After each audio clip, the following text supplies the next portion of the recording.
Hello, Keller Williams Advantage. This is Samuel with another tech training update. Today we're going to be covering Dotloop 101 and going over the basics.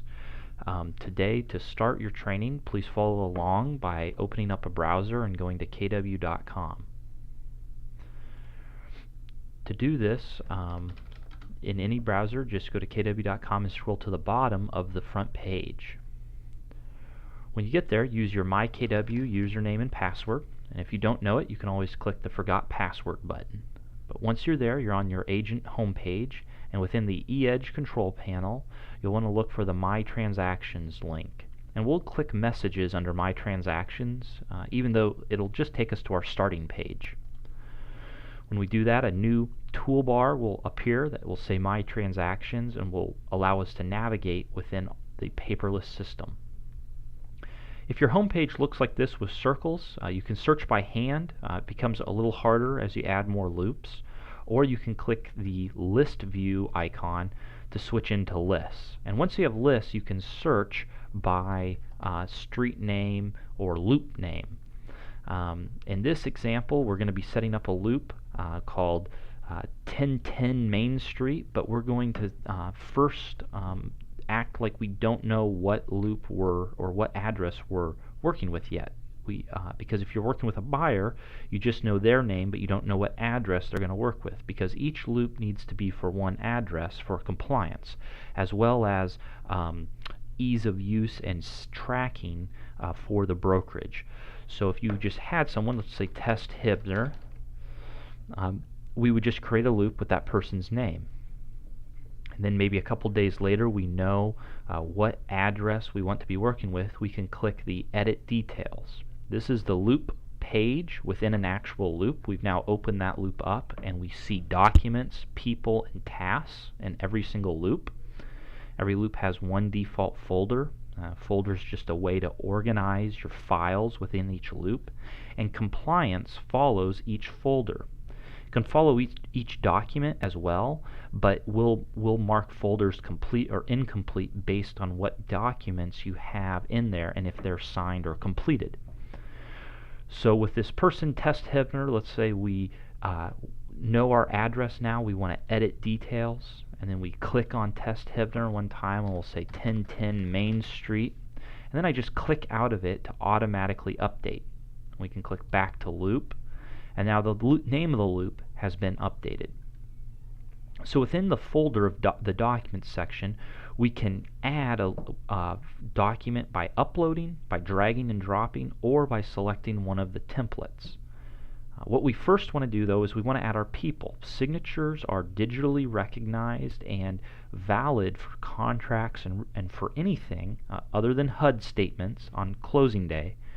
But one address, one email address per person, so one for a husband and one for a wife, or if there's multiple people in a company, you need an address per person in order to verify their signature, and that's how they'll get a link to sign the document.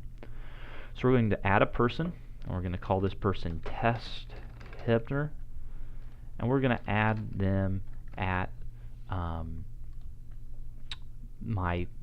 of my personal email accounts, and we're going to say this is a seller.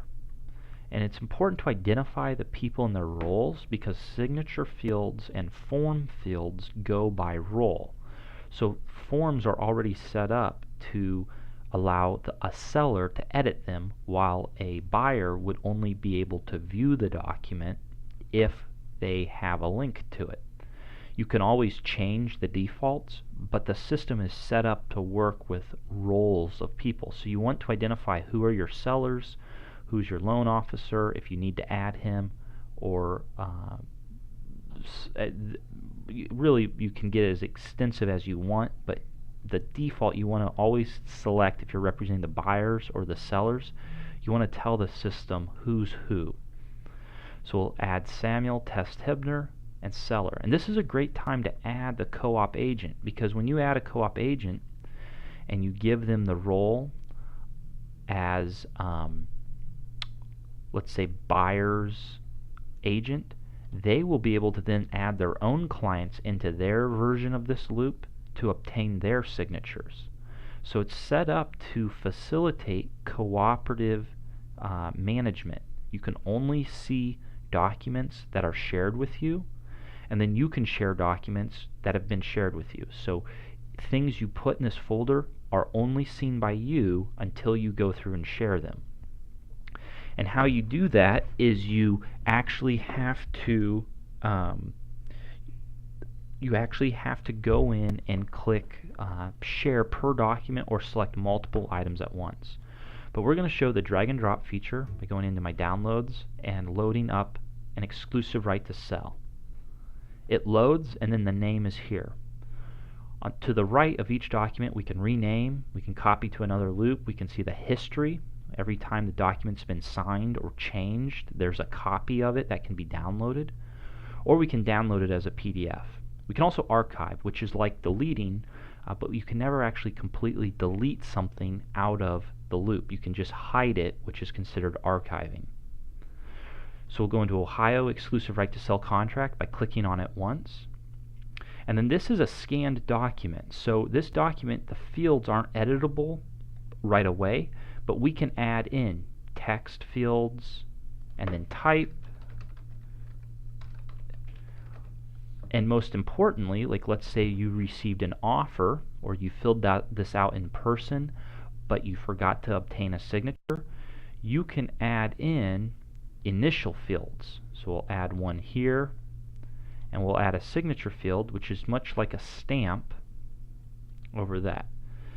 And here's a question we always have, which is, okay, can I sign these documents, and if so, how do I do that? Signature fields are just like a line on a piece of paper.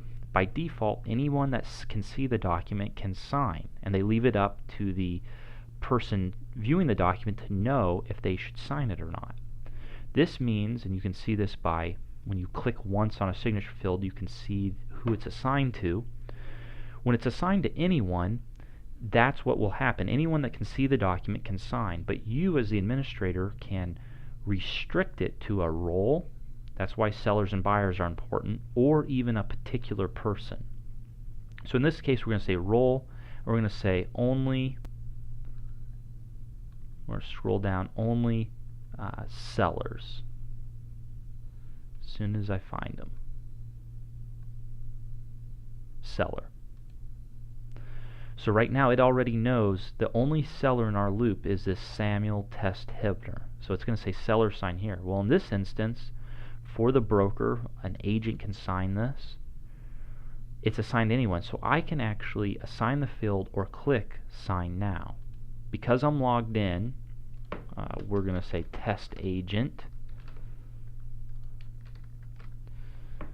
And we're going to hit adopt and sign. Now I've already digitally signed this contract the same way and equal to if I would have printed this out and signed it by hand. So now the seller is assigned here, and I'm going to go up and I'm going to say a seller needs to initial this as well. I'm going to say okay, seller initial. And all I have to do is click Save and Share in the top right hand corner to actually bring up the Share Document box. And then we can type a custom message. The name is checked off, and that's who's going to be emailed. And we're going to say, please sign this. Thank you. We'll hit Share. And now I'll pull up my fake client's email account to actually show what it looks like. And the first thing we notice is we get this email, and it comes from you as the agent. And it says Samuel, your agent name, Samuel Hibner needs you to sign a document. And then our custom message appears here. When we click View Document, we instantly go in to seeing the document that's been shared. They can scroll through it, and they can see where signatures are needed. When they click Start Signing, it takes them to the very first area. They click on the name or the initial field. They select what they want their name to look like, and they adopt and sign. And you can see here a TH with a date and time stamp has been added. And it moves them down to say seller, click here. And now they click, and it's signed again. Once they confirm signing, they have technically signed the document. They can create a password if they'd like, but they don't have to. It's considered legally acceptable, and it's completely This is the standard practice, is by sending it to their private email, and since they have a password to get into their email, this is considered secure and a legitimate way to obtain a signature. So now they've signed this document, they can actually share it with anyone they would like. They would first need to create a password, but then back on our agent view, if we're in our loop and we click, okay, it says signed here, so I know it's signed, and I would have received an email at my agent email, and then if we click exclusive right to sell, we actually see where they've now signed. That Test Hibner, TH, and then Test Hibner is signed there, as well as my signature, which I had already signed. So it's time, date stamped, and also verified. So if we download this as a PDF, we can see where the PDF, when we open it, actually prompts the viewer and says these are legitimately signed. Whoops. These are legitimately signed documents.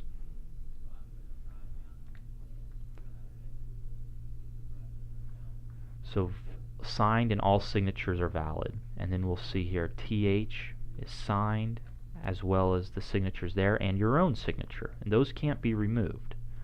The only way signatures are removed is if you edit the document. So let's say we forgot something. It's going to prompt us and tell us that we're creating a new document version. When we do that, it erases the signatures, because we can't edit a document in person or digitally that's already been signed. So it wipes out the signature fields, and then it requires us to re-sign. This is equal to initialing or signing next to changes on a paper contract.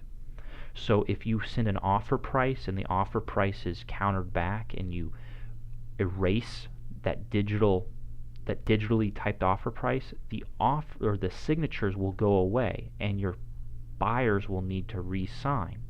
And that's acceptable versus adding signature fields everywhere. So we'd put test example, extra text,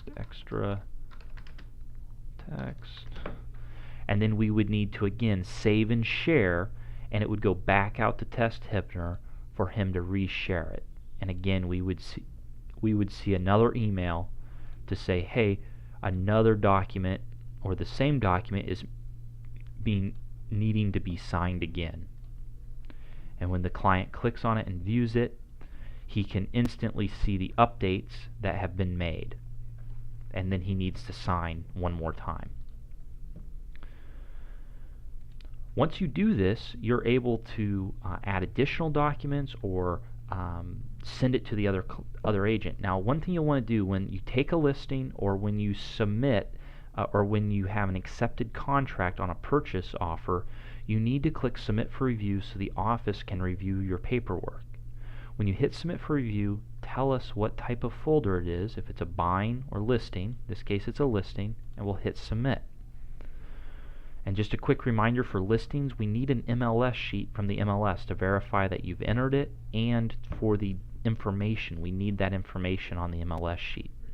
So please upload those to the loop when you submit. And then you can see Turned into Office as the compliance status, and that'll get changed to incomplete or complete based on what documents you have in your loop. We were looking at a document that was uploaded, but what if we use one of the templates from Dotloop? When we hit Add Document from Templates, and let's say it is the residential profile sheet, it is already ready to be edited online. So this template is on here for everyone to use. We're going to assign Seller 1 to Test Hibner, and already this is the profile sheet for the MLS, but already all these fields are typable. So we could type in our city or state. So we could send this to a client and say, hey, I'm filling in the MLS, I need some information, can you fill this sheet out and get it back to me? I don't think this page or this document has anywhere, well, they do, there's a signature here. So it's already assigned a seller to sign here, and if you click on it once, it says You can even see where it says Test Hibner Consign or any other sellers. So they can go through and every single one of these checkboxes are put in here automatically. So it's already ready to be used online. You don't have to go in and add all these fields each time you need this document. Click Save and we'll go back. It'll always prompt you to save your changes, and then if you want to probably share your document, which at this point I don't want to share it with my client. And this is really the easiest way. The easiest way is to add documents from templates, and then if you go into listing packet, you can actually select all, add documents, and you'll have everything that you should need for a standard listing packet.